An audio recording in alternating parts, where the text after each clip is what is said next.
딸거 내 먼저 얘기를 해두겠는데 말이에요. 만약 이 도박판 밖에서 하이거가 내한테서 돈 10만 위엔 20만 위엔을 꿔가서 안 갚아줘도 내는 뭐 아무 일 없어. 그런데 말이요, 이 도박판에서의 돈 거래는 다르오. 만약 이걸 다 지게 된다면 내 이 가게를 진짜로 받겠어? 그러자 하하하 후시하이라는 놈이 아주 통쾌하게 웃어대는데, 딸거 그건 또 어디서 나온 자신감이랍니까? 왜 딸거가 무조건 이길 거라고 생각하시는 거죠? 딸거도 똑같이 만약에 지게 된다면 저한테 150만 위엔을 줘야 됩니다요. 그러자 짜다이가 빙그레 웃는데, 그거야 뭐 당연합니다. 어차피 까짓건 내 장사를 한 며칠 동안 안 한 걸로 치면 되지 뭐. 그래서 자, 그럼 또 이 마작덩어리를 굴려볼까요?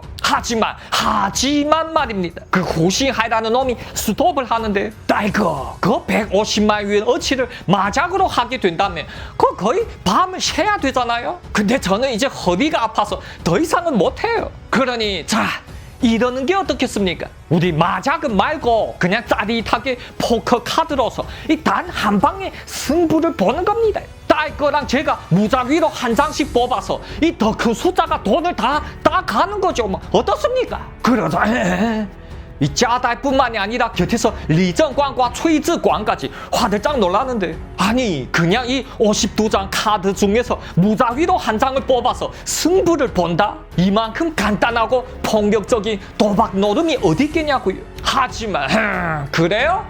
알겠습니다. 그럼 우리 하이거의 말대로 한 방에 올인하고 끝내죠 뭐. 이 짜다는 호구가게 종업원을 시켜서 포커카드 하나를 사오게 하고는 척척척척척척 씻고 척 펼쳐놨다고 하는데, 자, 하이거 먼저 뽑으세요. 네, 짜다한테 이 150만 위에는 그냥 며칠 동안이 수입이겠지만 이 호신하이라는 놈한테는 아닌걸요. 이 호신하이는 흐르는 땀을 막 닦아대며 또한 이 와드 떨리는 손으로 포커카드 한 장을 뽑아 들었다고 합니다. 근데 하지만 말입니다, 그 짜다는 뭐 아주 그냥 대수롭지 않게 한 장을 뽑자마자 이 다짜고짜 짱 하고 펼쳐놓는데요. 근데 아하, 육자군요. 짜다가 얘기하는데 그거 참 애매한데요. 이거 뭐 거의 하이거가 이겼다고 봐야 되겠는데요. 자, 보입시다. 그 하이거의 카드는 뭡니까? 그러자 이 호싱하이라는 놈은 우슬랑말락 두 눈을 찔끔 감고는 이 패를 짱 하고 뒤집어 맸는데 말입니다. 근데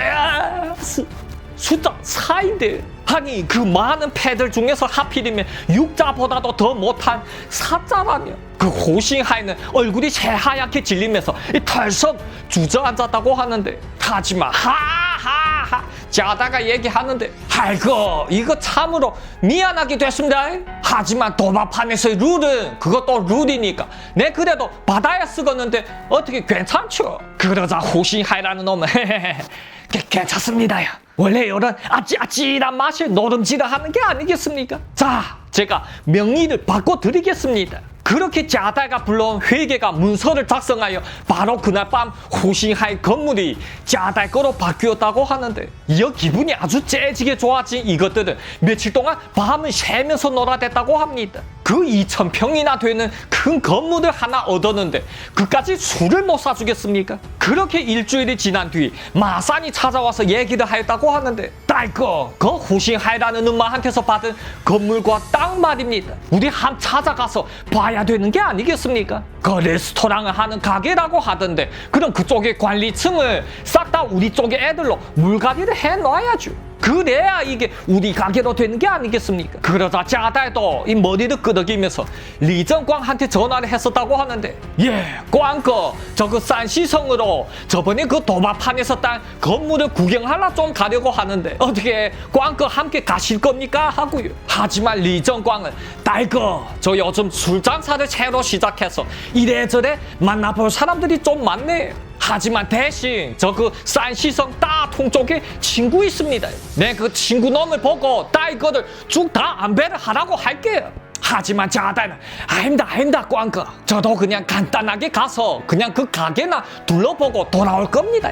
요즘 연말이라 저도 좀 바쁘네. 꽝거의 그 친구는 나중에 우리 시간이 될 때 다시 만나서 잘 즐겨야죠. 예. 그럼 저 돌아와서 봐요. 그렇게 짜다는 이날 리정광이 없이 최즈광과 마산 그리고 운전기사 한 명 이렇게 4명이서 출발을 했었다고 합니다. 시간도 급하고 하니 비행기를 타고 그 산시성이 타이완시라는 곳으로 갔었는데 네, 이곳 타이완시라는 곳은요 인구 3,500만이 산시성 성 소재지로서 그 동네에서는 제일 큰 도시인걸요. 이곳에는 석탄 광산을 소유한 큰 손들이 엄청 많아서 이 유흥업도 엄청나게 발달한 곳이라고 합니다. 하지만 자다 일당들은 뭐 놀러 간 것도 아니고 다짜고짜 차량을 잡아타고 그 새로 받은 가게로 찾아갔다고 하는데 하지만 말입니다. 네, 그 호싱하이라는 놈이 전에 도박판에서 뭐라고 했었죠? 이는 2,000평이나 되는 한 으리으리한 레스토랑이라고 했었잖아요.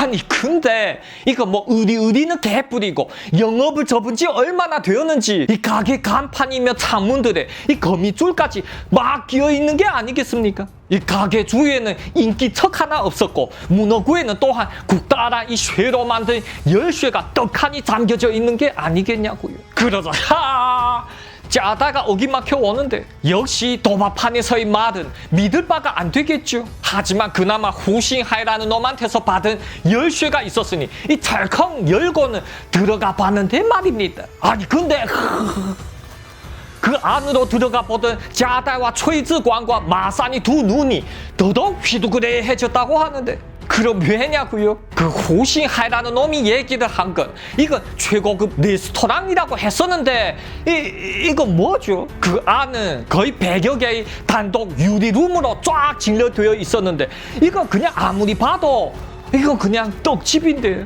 여러분 떡집에도 이 여러 가지 레벨이 있잖아요. 이 최고급으로 장식을 잘 해놓은 룸사롱도 있고 그 길바닥에서 제일 싸구려 붉은 등 거리도 있잖아요. 하지만 이 호싱하이라는 놈이 떡집은 그야말로 이 두 레벨의 떡집들을 한 곳에 집어넣은 거라고 합니다. 바로 그 길거리에 붉은 등 유리 떡빵들을 이 한 건물 안에다 쫙 모아놓은 거라고 보시면 되는데 이런 괘씸한 호싱하이 너 봤나? 이 짜다가 다짜고짜 전화하는데 호싱하야 너희는 뭐 레스토랑이고 뭐고 하더니 이게 뭔 레스토랑이야. 이건 그냥 딱 봐도 그 후진 유리 떡집들이 모임인데 그러자 저쪽에서는 레스토랑도 뭘 먹는 데이고 그 떡집도 이 뭘 먹는 데가 맞지 않습니까? 그냥 그 먹어대는 위치가 다를 뿐이지 그 먹어대는 데는 다 마찬가지잖아요. 그리고 그 따이거가 그걸 뭐 현금으로 산 겁니까? 이 포크 한 장 뒤집어서 공짜로 딴 거잖아요. 제가 이미 명의도 다 넘겨줬는데 그거 그냥 건물과 땅만 팔아도 100만 위에는 훌쩍 넘습니다.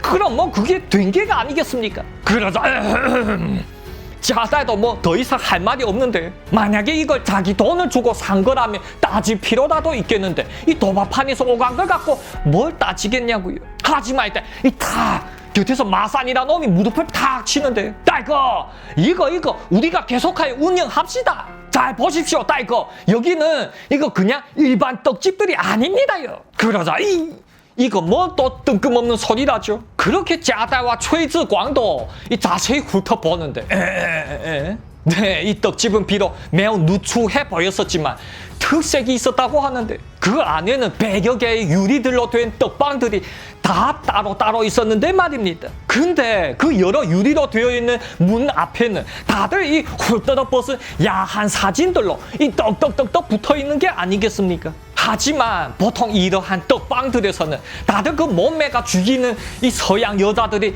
야한 사진을 붙이잖아요. 하지만 이쪽이 여러 이 떡방들에서는 그 떡방 안이 주인들이 사진인 듯한 이 아주 다들 그냥 솔직한 몸매들이 사진인 게 아니겠냐고요. 그야말로 밖에 손님들이 먼저 그 떡방 안의 아가씨 얼굴과 몸매를 자세히 보고 마음에 다 들어야 이 들어가게 만들어 놓은 거라고 하는데 이야말로 이 세상 그 어디에서도 볼 수 없었던 이 기가 막힌 아이디어인 게 아니겠냐고요. 그러자 마산이 얘기하는데 딸거 아니 이렇게도 떡손님들을 배려하는 우수한 떡집을 보신 적이 있으십니까? 예, 이러한 모범적인 떡집 풍속 습관을 길이 내리 전해줘야 되는 게 아니겠습니까? 그러자 뭔 풍습? 그 자다와 초이즈광이 어기막혀 오는데 네 앞만 봐도 이 마산 이놈은 자다의 측보다는 그 쪼웨나 일당에 더 어울리는 놈인데 이 마산이 이 침까지 개개 흘려대며 얘기를 계속 이어가는데 형님들 내 마산이 꿈이 바로 이러한 떡집을 운영하면서 이 맨날 그냥 공짜 떡을 아주 그냥 원 없이 치는 거였거든요. 그러니 이 마산이 이 가게를 맡아볼게요. 하지만 깨 짜다가 단칼에 막는데 너희 놈 마산이 내 짜다의 명성에 똥칠을 하려고 작정을 했었니? 에? 내가 뭐가 아쉬워서 떡집을 해야 되는 건데 내 선전왕 짜다가 타이완에서 사업을 시작한다는 게 이 제일 하찮은 떡집이라고? 만약에 이 소문이 퍼지기라도 한다면 또 내 짜다를 보고 닭대가리라고 놀리겠지? 아서라 이놈아. 네, 이러한 싸구려 떡집은 그야말로 정말로 할 게 없었던 최하층의 깡패 양아치나 하는 거겠는데 그러자 에헤이 따이거도 참 이 유리떡집이 얼마나 좋은데 마산 이놈은 입을 쩍쩍 다시면서 끝까지 아쉬워하는데 그렇게 짜다의 마산 초이즈광이 그 폐허로 된 건물 안에서 의자를 찾아 앉아서 지금 이 담배를 뻑뻑 빨아대며 여기다 과연 뭘 차려놓으면 좋을까 하고 고민을 하고 있는데 이 발캉 이 갑자기 대문이 벌컥 열리면서 뭔 나그네들이 우르르 몰려 들어오는데 그러면 말입니다. 이 나그네들은 또 과연 어떠한 놈들일까요? 이는 과연 우일까요? 아니면 적이었을까요? 다음 회에 계속하겠습니다. 재밌게 시청하셨으면 댓글과 좋아요 쾅쾅 박아주시고요. 다음 회에 또 再见